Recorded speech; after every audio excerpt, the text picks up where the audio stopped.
좋으신 하나님 감사합니다. 이전보다 더 주님을 사랑하는 우리가 되게 하여 주옵소서. 이전보다 더 알지 못했던 하나님의 은혜에 대해서 깨닫게 하여 주시옵소서. 우리가 아는 것이 다가 아님을 늘 깨닫게 하시고, 내가 경험한 것이 하나님에 대한 모든 것이 아님을 늘 깨달아 하나님이 인도하시고자 하시는 그 길 하루하루 걸어가는 우리가 되게 하여 주시옵소서. 하나님, 이 시간에 또 말씀 앞에 우리가 섭니다. 우리의 부족함, 죄악 이런 것들이 우리 눈과 귀를 막지 않도록 주님 도와주시고 마음을 열어 하나님의 음성을 듣는 시간 되게 축복하여 주시옵소서. 좋으신 예수님의 이름으로 기도하옵나이다. 아멘. 오늘 말씀은 사도행전 13장에 있는 말씀입니다. 13장 1절에서 3절까지의 말씀입니다. 신약 성경 209면에 있습니다. 사도행전 13장 1절에서 3절, 우리가 세 구절밖에 되지 않으니 한 절은 제가 읽고 2절은 여러분들이 읽고 3절은 한 목소리로 함께 읽도록 하겠습니다. 1절부터 제가 읽겠습니다. 안디옥 교회에 선지자들과 교사들이 있으니 곧 바나바와 니게르라 하는 시므온과 구레네 사람 루기오와 분봉왕 헤롯의 젖동생 마나엔과 및 사울이라. 주를 섬겨 금식할 때에 성령이 이르시되 내가 불러 시키는 일을 위하여 바나바와 사울을 따로 세우라 하시니. 함께 읽겠습니다. 이에 금식하며 기도하고 두 사람에게 안수하여 보내니라. 아멘. 앞뒤 자로 인사하고 시작하도록 하겠습니다. 안녕하십니까? 네. 반갑습니다. 날씨가 그제부터 이렇게 싸늘해지는데 건강 유의하시기 바랍니다. 딱 감기 걸리기 좋은 날씨인데 특히 어르신들 감기 건강 유의하시기 부탁드립니다.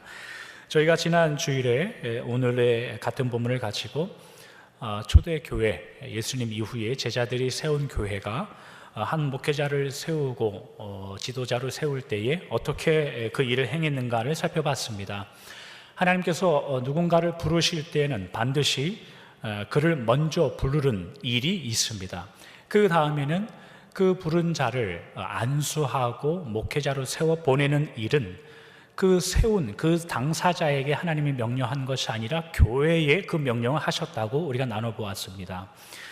그렇게 따로 세우고 금식과 기도로 목회자를 세웠다라면, 한 교회 리더를 세웠다라면, 그런 다음에 교회는 반드시 목사를 하나님의 손에 넘겨줘서 그 목회자가 말씀과 기도에 전념할 수 있도록 그 일을 해야 되는 것이고, 목사는 반드시 성령 하나님의 인도하심에 이끌려서 예수님께서 말씀하셨듯이 내 양을 먹이라 라고 하신 그 말씀을 믿음으로 받아서 하나님의 백성들, 성도님들을 돌봐야 되는, 양육해야 되는 그런 책임을 갖는 겁니다. 오늘도 저희가 한번 같은 본문을 가지고 저희가 한두 가지를 더 생각해 볼 문제가 있어서 오늘 한 번 더 살펴보려고 하는데, 첫째는 하나님께서 그렇게 부르신 그 부름 받은 자들의 자리라는 것이 무슨 의미인가라는 것이고, 두 번째는 그러면 교회의 마땅한 자리는 무엇인가라는 것에 대해서 저희가 오늘 생각해 보도록 하겠습니다. 먼저는 부르심을 받은 자의 자리, 그 의미가 무엇인가에 대해서 생각해 볼 텐데, 부름을 받았다라는 의미는 오늘 본문에 의하면 먼저는 목회자들을 이야기하는 걸 겁니다. 그러나 더 넓은 의미에서 보자면 하나님께서 교회를 위해서, 하나님의 나라를 위해서 하나님의 자녀들을 택하시고 부르신 모든 하나님의 자녀들까지 포함하는 것입니다. 그게 하나님이 불렀다라는 의미입니다.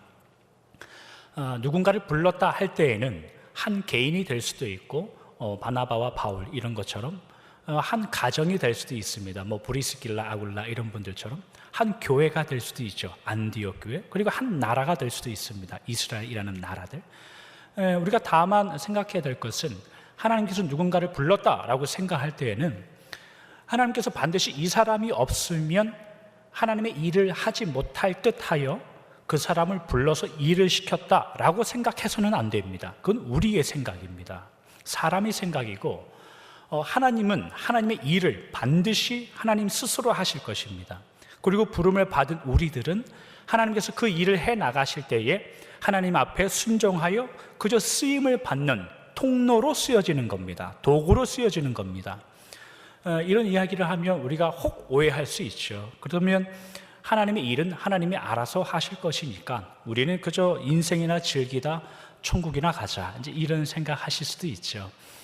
이해합니다. 그렇게 하셔도 됩니다. 그렇게 사셔도 됩니다. 그러나 이런 성경 구절도 있음을 잊지 마시기 바랍니다. 전도서 8장 11절입니다. 악한 일에 관한 징벌이 속히 실행되지 아니하므로 인생들이 악을 행하는 데에 마음이 담대하도다. 무슨 이야기면은 하나님께서 은혜와 사랑으로 우리를 선택하시고 부르셨는데 우리는 그 하나님의 오래 참음과 은혜와 사랑을 이용해 먹는다, 이 말입니다. 하나님은 그렇게 하지 말아라, 그런 거죠. 하나님의 부르심을 우리가 참답게 이해하고 알아들었다면 그 하나님의 인도하심에 따라 최선을 다하여 하루하루를 살아가셔야 됩니다. 그러나 구원이 뭔가를 우리가 곰곰이 생각해 보면 구원받았다라는 것은 하나님이 우리에게 주신 어떤 자유라는 게 있습니다. 쉽게 말하면 우리가 하나님의 은혜와 사랑을 잘 따라가서 하나님을 소원하는 그런 자유도 있고, 그 반면에는 무엇이 있냐면 하나님을 사랑하는 그 일을 게을리할 자유까지도 우리에게 주셨습니다. 둘째 아들이 아버지의 재산을 가지고 나 나가서 살 겁니다 라는 그 요구에도 아버지는 감히 내보내는 그런 자유도 둘째 아들에게 주고, 예수님을 3번 부인할 걸 예수님께서 알면서도 베드로를 잡지 않습니다. 너 오늘 저녁에 3번 나를 부인할 거니까 집에 들어와서 꼼짝 말고 나오지 말아라. 예수님 그렇게 하지 않습니다. 가서 3번 부인해봐라, 이제 그렇게 보내버립니다. 그런 자유와 한계까지 노출시키는 것이 하나님의 우리를 향한 하나님의 마음들입니다. 이런 두 가지 의미에서의 자유를 우리가 가지고 있는데, 믿음이 깊어지고 신앙이 깊어진다는 의미는 한쪽에 있는 자유를 포기하고 하나님을 향해서 정진한다는 의미입니다. 이게 무슨 의미냐면 이런 식으로 한번 생각해 보죠. 우리가 첫사랑은 잘 잊어먹지 않습니다. 첫사랑, 어렸을 때 했던 그 첫사랑 있지 않습니까? 중학교 때 담임 선생님의 이름을, 저는 6학년, 초등학교 1학년 때 그 여자 담임 선생님의 이름을 까먹지 않습니다. 아직도 안녕히 선생님, 제가 맨날 안녕히 계세요 이제 그렇게 인사하고 오셔서 까먹지 않는데, 고등학교 때 그 멋지셨던 우리 총각 멋쟁이 선생님, 학교 가는 길에 코스모스를 꺾어서 꽃반지를 만들어서 교탁에 몰래 올려놓고 온 뭐 그런 사랑들. 왜 우리는 첫사랑에 대해서 잊지 못할까를 생각해 보면 사춘기 때 해서 그렇습니다. 사춘기 때. 그러니까 사춘기 때 하는 첫사랑은 전부 다 아름다운 것만 보입니다. 그러나 세월이 지나면서 나이가 들면서 사랑이 뭔가를 생각하면 사랑이라는 것이 아름다운 게 다가 아니라는 것을 이제 느끼게 되죠. 그때부터 사랑은 아름다운 것보다는 책임이라는 것이 더 커지는 겁니다. 그러니까 그 결혼 생활 오래 하신 뭐 30년, 40년, 50년 이렇게 오래 사신 우리 인생의 선배님들, 어르신들께 아직도 남편과 아내가 사랑스러우십니까? 이렇게 물어보면 무식한 겁니다. 그건 굉장히 무식한 거죠. 어르신들에게는 어떻게 질문해야 될까요? 아직도 남편과 아내가 왼수로 보입니까? 이렇게 질문해야 돼요. 그럼 그걸 질문을 듣고, 야, 말도 마시오 목사님, 이 왼수도 저런 상왼수가 없습니다, 그런 대답이 나오면 그 사랑한다는 뜻이에요. 이거 왜 그러냐면, 왼수라는 말이 왜 나오냐면 잘 생각해 보십시오. 내가 저 사람을, 저 상대를 버리지 않고 어쨌거나 내 등에 업고 같이 가려고 하는 그 인생에서 나오게 되는 한숨의 소리가 저 왼수입니다. 그러니까 그 말은 뭐냐면 내가 저 사람을 끝까지 책임지겠다라는 뜻이에요. 어른들은 거기서 사랑이 나오죠. 버텨낸다는 뜻입니다. 사랑하지 않으면 웃지 않습니다. 그냥 축복해주고 권면해주고 그렇게 하고 보냅니다. 남의 자식 공부 안 하고 열심히 뛰어놀면 뭐라고 합니까? 우리는 아유, 건강하면 좋지요, 그렇게 얘기하죠. 내 자식이 공부 안 하고 뛰어놀면 집에 가서 그건 죽는 겁니다. 그런 놈들은. 그러니까 사랑에 대한 개념이 바뀌는 거죠. 그게 변하는 겁니다. 구원받았으니 이제는 자유하리라. 자유하십시오. 자유하십시오. 그러나 책임을 지셔야 되는 겁니다. 그게 하나님이 우리에게 주신 믿음이라는 자리라는 겁니다. 하나님이 우리에게 주신 부름받은 자로서의 마땅한 자리가 무엇인지 오늘 본문 사도행전 13장 2절에 있는 말씀입니다. 주를 섬겨 금식할 때에 성령이 이르시되 내가 불러 시키는 일을 위하여 바나바와 사울을 따로 세우라 하시니, 제가 오늘 먼저 생각해 볼 게 뭐냐면 하나님이 이 바나바와 바울을 따로 불러 세웠다라고 이야기할 때에 언제 따로 불러 세웠는가라는 말이에요. 여기서 내가 불렀다 그리고 일을 주었다라는 표현인데 한국말 성경에는 뉘앙스가 어떻게 되어 있냐면 그들을 따로 불러 세워라. 그러면 내가 무엇을 일을 시키는지, 내가 앞으로 일을 시켜 먹을 것이다, 이제 이렇게 되어 있는데 사실은 이제 원래 그런 뜻은 아니고 무슨 의미냐면 내가 이미 그들을 불렀고 내가 이미 그들이 해야 할 일을 주었으니 따로 세워라, 이제 그런 뜻이에요. 과연 하나님께서 이 바나바와 바울을 언제 불렀는가를 오늘 저희가 한번 추적해 보려고 하는 거죠. 이게 왜 중요하냐면 부름을 받은 하나님의 일을 하는 자들이 내가 어느 상태에서 어느 자리에 있을 때에 부름을 받았는가를 이해하여야 하나님의 일을 합니다. 그렇지 않으면 자기의 일을 하요. 그렇지 않으면 자기 잘난 맛에 교회의 일을 한단 말이죠. 그렇지 않으면 내가 옳은 대로 일을 합니다. 그러나 하나님은 하나님의 영광과 하나님의 일과 하나님이 부르신 자리의 일을 우리에게 시키는 겁니다. 그렇기 때문에 반드시 우리가 어느 자리에서 부름을 받았는지가 아주 중요합니다. 바나바를 하나님께서 언제 불렀는가에 대해서는 성경이 사실은 잘 기록하고 있지 않습니다. 우리가 힌트로 알 수 있는 것이 고작 사도행전 4장, 5장 정도에 나오는 초대교회가 물건을 통용하고 같이 나누었을 때 이 바나바의 원래 이름이 요한이지 않습니까? 레위족 사람 요한 이렇게 나오는데 그가 자기가 가지고 있는 재물을 다 팔아서 교회에 헌금으로 바치죠. 그리고 구제하는 데 일을 쓰도록 하는데 그래서 이름이 바나바로 바뀌죠. 바나바는 위로하는 사람이란 뜻이죠. 그렇게 해서 이제 바나바가 아마도 그때 정도의 하나님의 부르심을 받지 않았는가 생각하고, 바울은 언제 하나님이 부르셨는가에 대해서 성경에 여기저기 곳곳에서 아주 잘 기록하고 있는데 저희가 몇 구절만 먼저 살펴보도록 하죠. 고린도 후서 12장 1절과 2절에 있는 말씀입니다. 무익하나마 내가 부득불 자랑하노니 주의 환상과 계시를 말하리라. 내가 그리스도 안에 있는 한 사람을 아노니 그는 14년 전에 셋째 하늘에 이끌려 간 자라.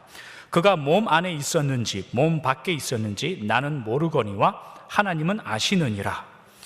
고린도 지방에 거짓 교사들이 나타나서 교회를 혼란하게 한 일 중에 하나가 뭐였냐면 사도 바울이 과연 사도가 맞느냐라는 그거를 딴지 걸었던 그 초대 고린도 지방의 거짓 교사들이 있었습니다. 고린도후서 10장 10절이나 11장 6절 이런 데 보면 이 거짓 교사들이 이 고린도 교회를 어떻게 방해했냐면 사도 바울 저 사람이 사도라고 하는데 사도가 무슨 저렇게 힘이 없냐라는 겁니다. 무슨 저렇게 말주변도 없고 적어도 사도면은 어떤 기사와 능력이 자꾸 나타나야 되는데 저렇게 비실비실거리고 뭐 이렇게 목회를 쩔쩔매면서 하냐, 그런 딴지들이 나와요. 우리가 잘 알듯이 사도 바울이 그렇게 한 이유는 분명합니다. 누구 한 영혼이라도 구원하기 위하여 사도 바울은 늘 그와 같은 자리에 내려가길 원했던 분이었죠. 그래서 목회의 길을 그렇게 걸어가셨단 말이죠. 이에 대하여 사도 바울이 저는 하나님이 이렇게 나를 불러주셨습니다 라고 이제 말씀하시는 것이 화면에 있는 구절입니다. 화면에 있는 구절에 하나님께서 나를 부르셔서 환상 중에 셋째 하늘에 올라갔다 왔다라고 하는 이제 굉장한 간증을 이제 하시는 거죠. 근데 오늘은 다른 것을 집중하는 게 아니라 이 단어를 한번 주목해서 보세요. 14년 전에라는 표현이에요. 14년 전. 지금 이 고린도 후서를 기록하고 있는 이때쯤을 기준으로 하여 바울에게 있어서 14년 전이라 정도면 어느 정도 되는가를 우리가 한번 따져봐야 된단 말이죠. 고린도 후서는 사도 바울이 3차 전도 여행 거의 이제 끝 마무리될 쯤 돼서 기록한 성경입니다. 사도행전의 기록으로 따지면 사도행전 19장에서 20장 정도쯤에 사도 바울이 고린도 후서를 기록해서 고린도 교회에 보냈습니다. 사도 바울이 1차, 2차, 3차의 전도 여행을 거치는 그 과정 중에 지금 고린도 후서를 쓰고 있는 이 사도행전 19장, 20장부터 거꾸로 이렇게 거슬러 올라가면 14년 전이 어느 정도가 되냐면 사도 바울이 다메섹 도상에서 예수님을 만난 사건 직후의 이야기까지 거슬러 올라갑니다. 시절이 그때까지 거슬러 올라간다는 뜻이에요. 이 내용이 어디에 나오냐면 사도행전 22장에 나와요. 사도행전 22장 17절에 있는 말씀입니다. 후에 내가 예루살렘으로 돌아와서 성전에서 기도할 때에 황홀한 중에, 이렇게 나와요. 그러니까 예루살렘에서 기도할 때 황홀한 중에 받았던 그 계시가 이 고린도 후서에 나오는 이 말이란 말이죠. 한 구절 더 보면 사도행전 9장 26절입니다. 사울이 예루살렘에 가서 제자들을 사귀고자 하나 다 두려워하여 그가 제자 됨을 믿지 아니하니. 사도행전 22장의 그 내용은 뭐냐면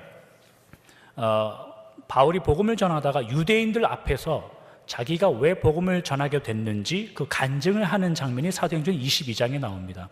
사도 바울이 간증하는 내용이 뭐냐면 내가 다메섹에서 어떻게 예수님을 만났다, 그리고 예수님을 만난 이후에 예루살렘에서 가서 기도하다가 이런 일을 겪었다라고 말하는 내용이에요. 그것이 다메섹에서 예수님을 만나고 예루살렘에서 돌아와 기도할 때의 황홀한 중에 하나님이 나를 3층천에 올리게 하셨다, 그 내용이에요. 그게 고린도후서 그 12장 2절에 나오는 14년 전에 있었던 특별한 경험이라는 것이란 말이죠.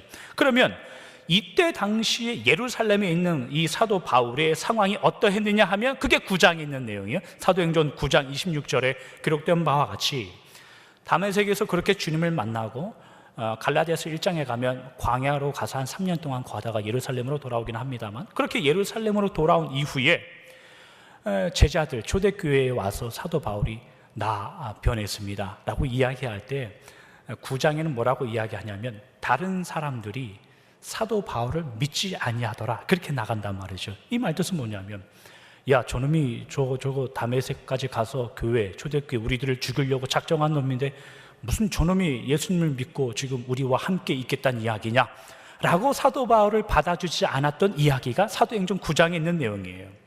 그러니까 바울이 하나님의 부르심을 언제 받았고 어떻게 받았느냐를, 어떤 상태에서 받았느냐를 생각하면 예루살렘에서 기도하던 중에 하나님이 특별히 인도하셔서 굉장한 체험을 하게 하시고, 그것이 사도들, 제자들, 초대교회들과 나눌 때에 믿음이 좋으니까 야, 역시 사도 바울이다 라고 받아주었던 바울의 모습이 아니라 저런 놈이 무슨 교인이 되냐, 예수님이 그럴 리가 없다 라고 의심받았던 상황, 그러한 배경에 있을 때에 하나님은 사도 바울을 불렀다라는 뜻이에요.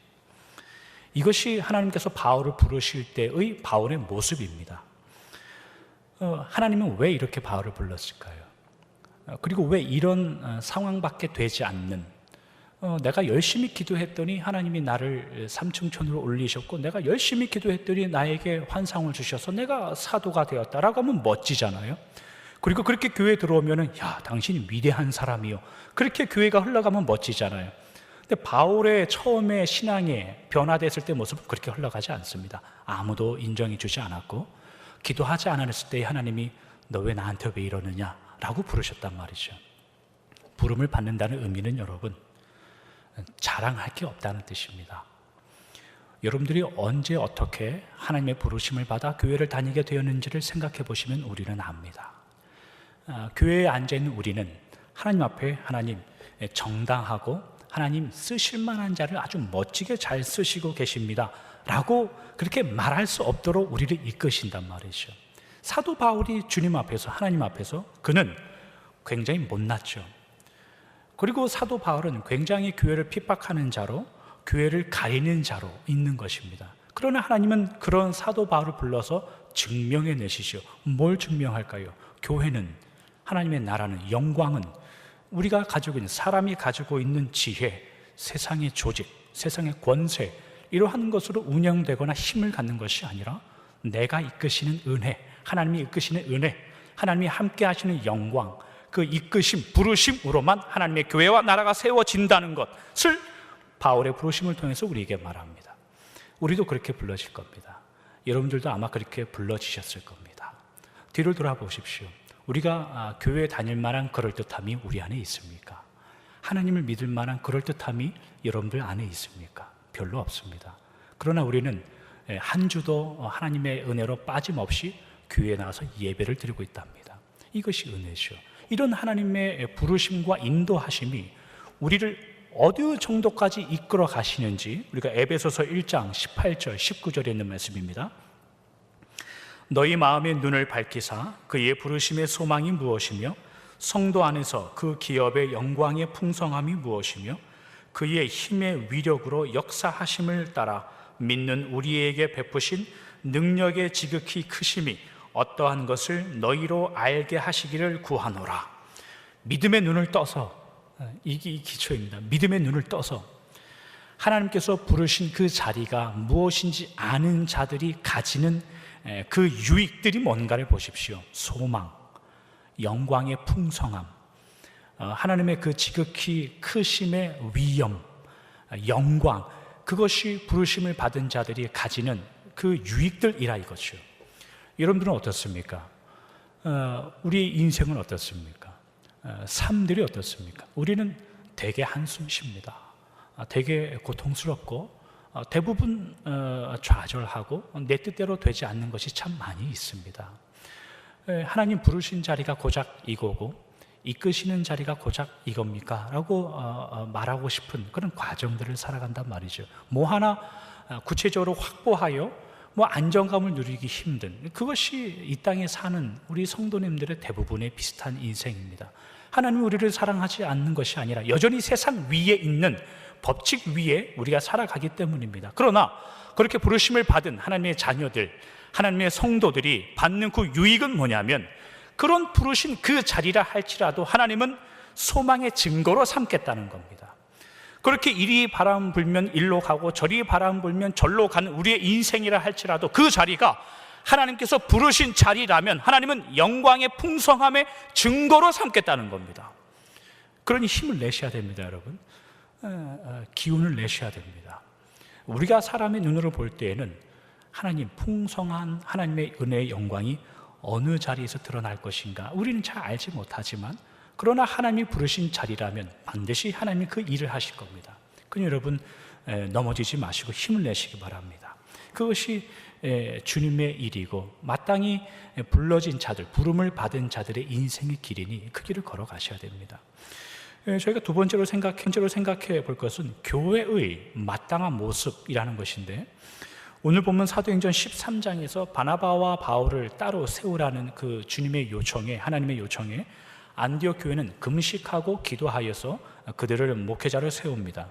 하나님께 묻고 확인한 후에 그 일을 한 거란 이 말이죠. 이런 일을 가능케 하려면 한 교회가 함께 기도하고 함께 결정하고 함께 숙고하여야 할 거룩한 존재가 되어야 됩니다. 그러면 이 안디옥 교회는 그런 거룩한 존재로서 교회 전체가 결정을 할 만큼의 믿음의 수준이 있었다는 교회라는 뜻이에요. 교회 일은 몇 사람이 기도해서 결정해서는 안 됩니다. 그 몇 사람이 기도해서 결정한 그것이 하나님의 뜻인지 아닌지 우리가 분간할 만한 능력이 우리 안에 없기 때문입니다. 사람의 생각이 아닌지 우리가 잘 모르기 때문입니다. 이런 것도 안 됩니다. 당신이 나보다 교회 생활 오래 했으니까, 직분이 있으니까 결정하시오, 우리는 따라가겠습니다. 교회의 결정을 그렇게 해서도 안 됩니다. 그러면 교회가 한쪽으로 기우는 겁니다. 이런 것도 안 됩니다. 당신은 그렇게 기도 응답 받았을지 모르겠지만 나는 이렇게 기도 응답을 받았어. 이것처럼 우스운 게 없는 겁니다. 하나님은 어지러움의 하나님이 아니에요 라고 말씀하셔서 한 교회 안에 그렇게 다른 뜻을 하나님의 응답이라고 우리에게 알려주지 않습니다. 그렇기 때문에 교회 전체가 기도하고 무엇을 결정하는 것, 하나님의 뜻을 이루는 것은 굉장히 어려운 문제입니다. 숙고해야 되고 우리 마음을 하나로 연합해야 되는 겁니다. 그러면 이럴 때 교회가 어떻게 하나님의 뜻을 분별할 수 있는가, 어떻게 하나님의 뜻을 세워갈 수 있는가를 생각할 때 그 기준의 제일 마지막에 있는 대답은 뭐냐면 진실한 사랑입니다. 사랑으로 세워져야 그 교회가 세워질 수 있습니다. 성경에 여러 예를 들 수 있겠지만 오늘은 한 가지만 예를 저희가 한번 들어보죠. 저희가 오해하기 쉬운 성경 구절인데 마태복음 18장 19절과 20절에 있는 말씀입니다. 진실로 다시 너희에게 이르노니 너희 중에 두 사람이 땅에서 합심하여 무엇이든지 구하면 하늘에 계신 내 아버지께서 그들을 위하여 이루게 하시리라. 두세 사람이 내 이름으로 모인 곳에는 나도 그들 중에 있느니라. 두 사람이 합심하여 기도하면 내가 그들 중에 함께 하겠다. 두세 사람이 내 이름으로 모인 곳에 나도 그들과 함께 하겠다라는 것이 이제 예수님의 말씀입니다. 틀림이 없는 말씀입니다. 그러나 간혹 어떤 분들이 이것을 어떨 때 이용하고 사용하냐면 서로 정죄할 때 사용합니다. 그리고 서로 갈라질 때 이 말을 사용합니다. 하나님이 너희에게만 임하시냐, 우리에게도 말씀하신다 라고 하여서 두세 사람이 모입니다. 그래서 두세 사람이 기도하고 결정하여서 우리에게도 주님이 두세 사람으로 함께 모이며 함께 하신다고 하였사니 우리도 우리의 뜻을 따라가겠다라고 하고 갈라설 때 이 말씀을 사용한단 말이죠. 그러나 여기서 말하는 두세 사람이 누구인가를 우리는 잘 확인해야 됩니다. 우리가 생각하는 두세 사람, 그런 의미가 아닙니다. 이 본문의 시작이 15절부터 시작인데 15절은 뭐라고 말하냐면 만일 네 형제가 너에게 범죄하거든, 이제 그렇게 내용이 시작해요. 그리고 이 본문이 끝나면 21절에 베드로하고 예수님하고 대화가 나오는데 베드로가 예수님에게 뭘 질문하냐면, 예수님, 만일 내 형제가 나에게 죄를 범하면 제가 얼마나 용서해야 되겠습니까? 이런 질문이 이제 이 본문 이후에 시작된단 말이죠. 이 내용이 뭐냐면, 교회 안에는 도저히 용서할 수 없는 70번씩 7번, 몇 번이나 용서해야 됩니까? 라고 물어볼 수밖에 없는 어떤 상대가 있다는 뜻이에요.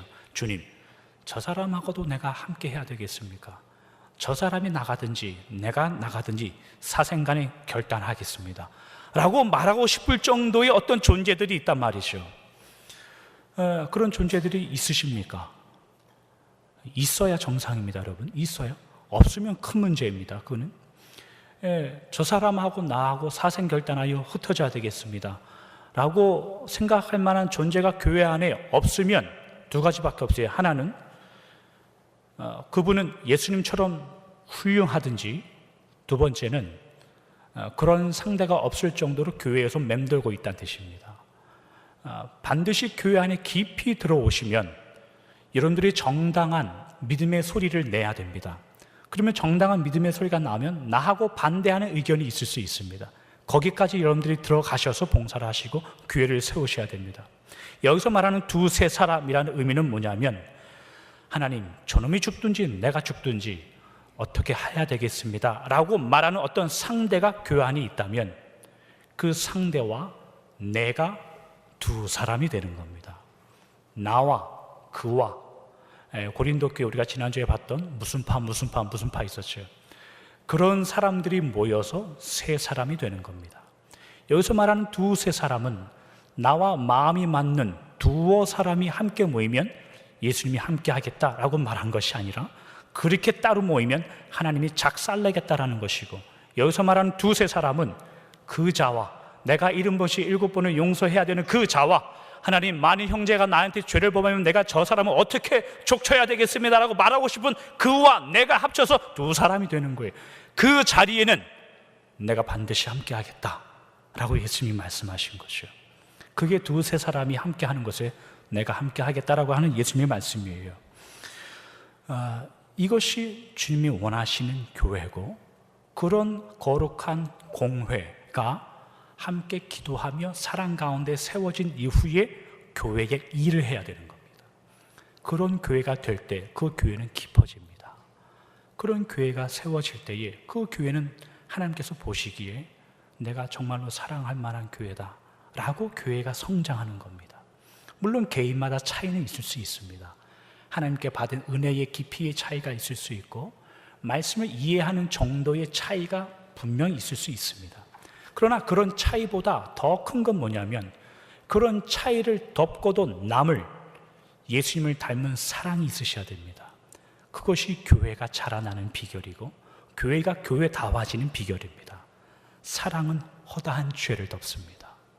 하나님을 사랑하고 이웃을 사랑하는 것이 율법, 말씀의 마지막 제일 큰 말씀이라고 예수님께서 말씀하셨고, 그 사랑이 영원하여 마지막까지, 마지막 세상 끝까지 남는 게 사랑이라고 했습니다. 그 사랑이 있어야 교회가 세워지는 겁니다. 말씀을 정리하도록 하겠습니다. 저희가 2주 동안, 지난주와 오늘 2주 동안 그 안디옥 교회와 사도 바울 이 모습을 통해서 교회에서 목회자가 선다는 의미가 무엇인지, 그리고 그 교회의 역할이 무엇인지, 그리고 목회자가 세워졌다면 그가 어떻게 정당하게 목회를 해야 되는지에 대해서 저희가 생각해 보았습니다. 목사이든 성도이든 어쨌거나 우리 모두는 하나님의 인도하심 아래에 있어야 하는 그냥 한 존재에 불과합니다. 거기에서 누구라도 잘난 자가 없습니다. 그렇다고 누구라도 못난 자가 없습니다. 잘나고 못나고의 기준은 교회를 얼마큼 다녔는가, 헌금을 얼마 하는가, 직분이 어떠한가, 봉사에 어떤 봉사를 하고 있는가, 이런 문제가 아니라 하나님이 구원하여 사랑하시는 자들, 모든 분들이 그 안에 있는 겁니다. 우리는 그 눈빛을 배워야 되고 그 사랑을 배워야 됩니다. 그 목회자, 성도님들, 어린아이들, 우리 나이가 지극하신 우리 어르신들, 모두 그런 분들의 대상이 되는 겁니다. 그게 교회를 이룬다는 뜻입니다. 갈라디아서 6장 6절에 보면 목회자와 성도는 이런 길을 간다라는 구절이 있습니다. 갈라디아서 6장 6절, 가르침을 받는 자는 말씀을 가르치는 자와 모든 좋은 것을 함께하라, 이런 말씀이 있어요. 가르침을 받는 자는 성도님들이고 말씀을 가르치는 자는 목회자들이겠죠. 이 구절 때문에 옛날 저희 이제 할아버지 할머니들의 신앙생활은 가을에 추수 때가 되면 과수원에서 제일 맛있어 보이는 과일들은 따로 챙겼죠. 목사님 갖다 드린다고. 해외에서 누가 미국에서 초콜릿 사갖고 오면 제일 맛있는 초콜릿을 챙겨놨죠. 목사님 갖다 드린다고. 갈라디아서 6장 6절은 그런 뜻은 아닙니다. 그런 뜻은 아닙니다만 그러한 것들이 옛날 우리 어르신들의 믿음과 신앙을 지켜왔죠. 말씀을 가르치는 자와 말씀을 받는 자가 함께 좋은 것을 하라라는 의미는 누구도 먼저 가지 말고 누구도 뒤처지지 말라는 뜻이고, 누구도 잘난 척하지 말고 누구도 못난 척하지 말라는 것이고, 모두 다 함께 하나님의 좋은 일, 하나님의 선한 일을 해라라는 의미입니다.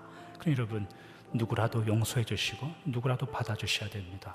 여러분들이 가진 기준을 가지고 성도를 평가해서는 안 됩니다. 못난 짓 하는 거 아닙니다. 하나님을 사랑하여 주님이 원하시는 그 성도의 길, 교회의 길을 살아가시는 여러분들 되시길 주님의 이름으로 축원합니다. 기도하겠습니다.